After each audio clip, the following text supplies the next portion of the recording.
Essentials of the Faith, Part 4. These are things that all believers need to believe to be considered a Christian. Simply put, if you don't believe one of these things, you're not a Christian. Part 4 is the resurrection of Christ.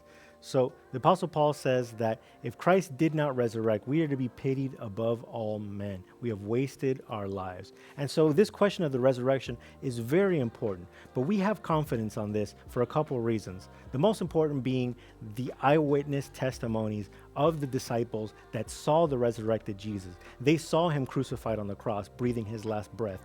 They saw the Roman guards and the tomb that he was being hidden in.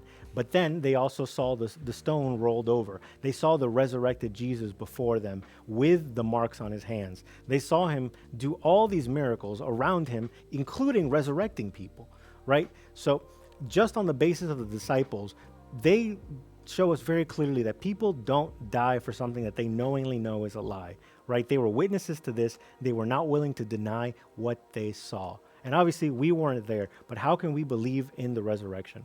Well, the Bible says that God has set eternity in the human heart, right? That when somebody says, I love you and I'll be with you forever, that word forever obviously is hyperbole, right? That's not physically possible in this physical body.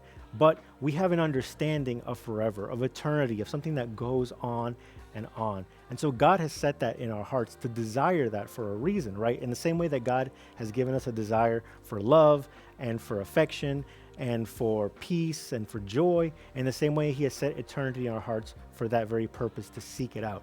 And so Jesus shows us this because he is our hope, because if he resurrected from the dead, he showed that he had all power and authority over everything, including death itself. As the Bible says, the final enemy to be defeated is death itself, right? So the Bible is very clear that in the last days that we will have, in the presence of the Lord, that we will have no more death, no more crying, no more fear, which a lot of these things are the product of sin. And Jesus is coming to defeat sin. Jesus dying on the cross is showing the sacrifice of sin, the wages of sin, but his resurrection on the cross is showing his victory over it and ultimately offering us a salvation through his resurrection.